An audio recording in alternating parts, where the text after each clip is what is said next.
Welcome, everybody. Welcome to the Heartbroken and Housebroken podcast. I am your host, Spiro. Thank you so much for coming out today. If you guys haven't followed me, follow me, Spiro in that show, all social media platforms.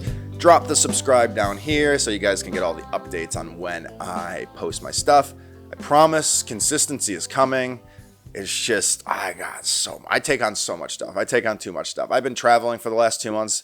I've pretty much done shows every single day the last 2.5 months. I'm exhausted. Your boy needs some days off. And I think the next 4 days I am taking off. So if you guys do want to see me, follow me on social media. That way you guys know when I am performing. But I'll be back the last week of July all through August. And we'll be rocking out some fun shows. Teaching, summer break is almost over. I'm so sad. But this summer break did a lot for me. I really discovered a lot about myself.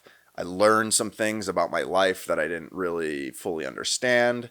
I got new insight on just the dynamics of who I am. And it's been hard. When we put the work in, it's hard. It's like going to the gym, right? It's like lifting big weights. If you go in there and try to lift 250, you're going to break your arms. But, you start with reps and you get sore and you get those like wobbles the next day where you're like, oh, my legs. My legs are so sore, I can't go anywhere. And that happened to me the other day. I went to yoga. I thought I was going to my normal hot yoga class where you just lay there and stretch and it feels so good and it's so relaxing.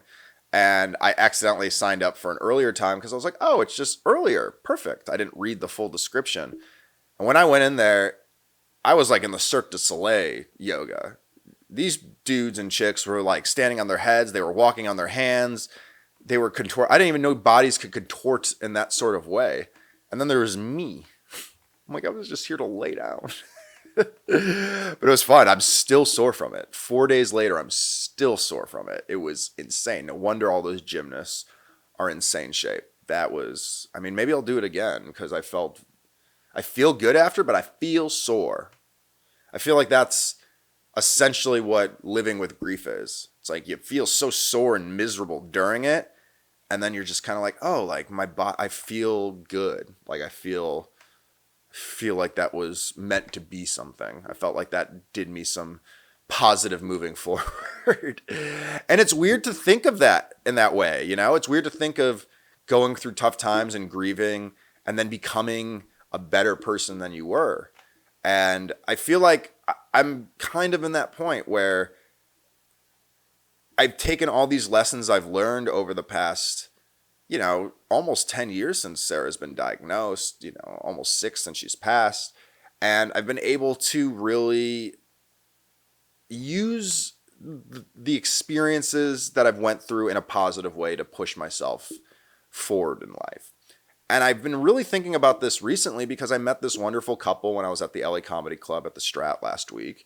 And they came to the show. They loved it. They talked to me after the show, talking about the widow material. And, they were married for, I believe they said close to 10 years, or if not 10 years exactly. But one of the wives had the same breast cancer, or has the same breast cancer that Sarah had.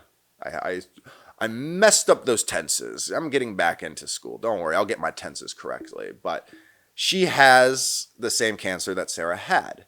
And she's been fighting for 6 years. It's stage 4, so scary, obviously, uncertain.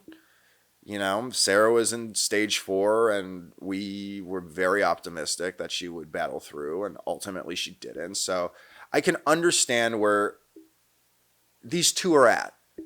And it's been such an interesting summer because I've been really going hard and trying new material and pushing the widow material as far as I can go. And I've been getting such positive results from people that are going through these types of things or people that have lost other people. And it's been so eye-opening to see myself now, 6 years removed from when she passed, almost 6 years removed from when she passed, almost 10 years removed from when we started our fights and I was a full-time caretaker. And you kind of look at where people are in their fight and you look at you and you're like, oh, I remember being there. And I remember that I would give anything to just feel normal, feel optimistic, happy, proud of what I was doing, proud of who I am. because you do feel like you have a lot of failures while you're there, caretaking. And looking back and being able to give advice and some positivity and pay it forward was so needed for me. It was so needed. And I'm challenged, like, if you guys are going through it or you've been through it, like, help other people, because I think that was one of the things that I've had the hardest time with is I felt like I didn't really have any support or help. People could help in their capacity, they could support in their capacity, but like I felt like I never got what I fully needed. And as a caretaker, you do put a lot of your shit to the side. Even awkward moments, you got to kind of just swallow it because you're like, my wife's dying. I can't be weird about this. Like when she first got diagnosed, we went to the oncologist and we knew she had breast cancer from the specialist. So we had to go to the oncologist to figure out the treatment and the extent of it. And I'm like nervous because I'm like, well, breast cancer, it could be healed, but it's the worst kind of cancer because everyone's going to see your boobs now. All these, look at all the degrees on the wall. This guy's clearly successful. This guy clearly makes a lot more money than I do. This guy is going to be fully looking at your boobs. And she was sitting there all vulnerable. She's like, he's not going to like what he looks. Look at me. And I'm like, what are you talking about? She's like, look at what I'm wearing. And she was wearing one of those like gowns that they give you that kind of just cover the hoo-has. They like wrap around. It looks like a toilet seat cover from the airport. It's just paper. And then they're sitting around this paper towel, like magic carpet. I'm like, this is where my copay is going to? This is where our $25 is going to every time we come here. They can't afford like a softer thing. So you at least feel nice on your tainted boob. Like you look like an Aladdin. You look like a ratchet female Aladdin. And you know what? I'll be your Abu. I'll fly this carpet ride with you. I don't care. And this guy walks in and he's this gorgeous Persian dude with an accent. And I'm like, I'm in a lot of trouble. He had Gucci shoes on. He smelled great. I'm like, oh my goodness. Goodbye, Sarah. I might not lose her to cancer. I might lose her to this guy. How do you explain that? Oh yeah, my wife had cancer and I lost her. Oh, you lost her? She's dead? No. The oncologist was really good looking and successful, and that's what happened. It's Mr. Steal Your Girl after he gives her chemo. And then he tells her to deblouse, which is a weird thing to say. I mean, guys, if any of us brought home a lady, went over to a lady's house and were like, deblouse, they'd be like, get the fuck out of here. You're a serial. No one says deblouse. That is such a, what are you going to do after I deblouse? Carve my skin and wear it? What? Deblouse is a wild way to put it. And I'm thinking all of these things. Like she's thinking the same thing, right? Sarah thinks this is weird too. And I look over and she had them bad boys out. Them puppies were out a howling. Like Girls Gone Wild style. That's how fast she was. She was like, hi. And I'm sitting there like, yo, it took me 3 weeks and a $300 French restaurant to see them shits. This guy walks in with Gucci shoes and an accent, and all of a sudden we're just like, have at it, big boy. No. Put them away. How do we know if he's a real doctor? That's what I'm saying. He didn't even acknowledge, he didn't even say his name. He didn't introduce himself. How do we know he's a real doctor? He could just buy a lab coat at a costume store and go from room to room with his accent and good smell and be like, hey, let me see your tits. And you'll be like, but I am a man. I have testicular cancer. And they're like, oh, wrong room. Sorry. And then they just leave. How do we know?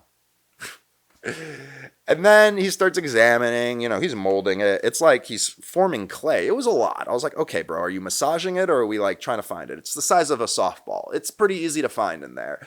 And he's doing all this and I'm imagining things. I'm like, this dude might lick it. I don't, he didn't, but you get these weird thoughts.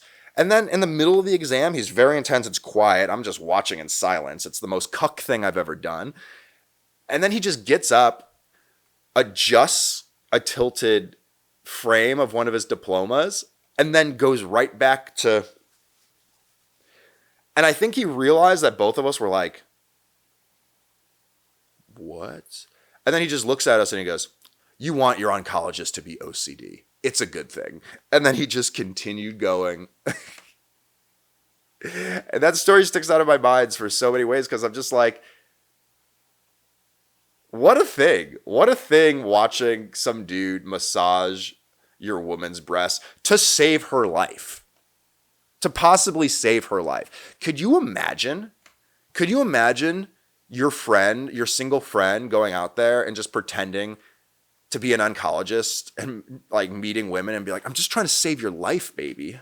Just let me save your life. Oh, I'm OCD. Let me fix this picture. That's how you know my merits, because I'm OCD. It's wild, man. It's wild, but these are things that you go through, and these are the things that you think about. And, you know, I'm sure I'm not the only one. I'm sure I won't be the last one, but these are moments that, unless you've been through it, have seen someone get in a breast exam, you don't have these type of thoughts. Of course, people are like, yeah, that's crazy. He's a doctor. He's professional. He's seen it all the time. It's like, but doctors can be perverts too. You know, there's no case in the world where the doctor is just some creep weirdo. Never been an instance like that in the world ever. Can't think of one, let alone two, let alone 10. Man, could you imagine? Could you imagine if he took her and then saved her, and then I have to deal with the fact that not only did she survive cancer, but I now am single because she found somebody. It didn't happen, obviously, but like, you get these huge insecurities. You know, she had insecurities. She was terrified. She was terrified to lose her hair. We've told that story before. Like, the insecurities that you go through seem so irrational, but it's because it strips pieces of your identity. When you grieve, or you're going through an illness, or you're helping someone go through an illness, you strip yourself down. You strip yourself down to the survival bones. All the fluff, all the extra stuff, it goes away. All your things that you're worried about with yourself go away, and you become hyper focused on having somebody survive. And it takes a while to exit that mindset once they're gone. I was like that for a long time after Sarah, where I was just constantly like, I need to get something done. I need to do this. I need to, you know, I don't know who I am. I don't remember liking this. I don't know if I want to play hockey anymore. I don't know if I want to do film anymore. I don't know if I want to do You go through all these things because you lose your autonomy in so many different ways that you have to literally go back to start and fix it, right? Doesn't matter how much you're molding and squeezing a breast, you have to go and adjust that picture. You have to figure out your way. And as somebody that has now figured out his way and is looking on the other side of grief, I still have it. It still comes in waves. It's still hard. But my life is rocking and rolling, and I'm so happy that I get to provide some sort of happiness, or at least some sort of peace of mind or pause of mind for others going through this. So I love you guys. I love the ones that watch every single time I post. I promise I'm going to have some consistency once I get a consistent schedule, but I love you guys. And I hope that you guys keep battling, and I hope that you guys embrace the weird, crazy stuff that happens along the way, because it truly, when you look back on it, you really find some fun in it. This has been this week's episode of Heartbroken and Housebroken. I'm so glad that you guys were able to join me today. If you haven't followed me, please add Spiro on that show, and make sure you drop a subscribe here so you can get all the notifications when I post new content. I've been Spiro. You guys have been fantastic, and we will see you next time. Bye-bye.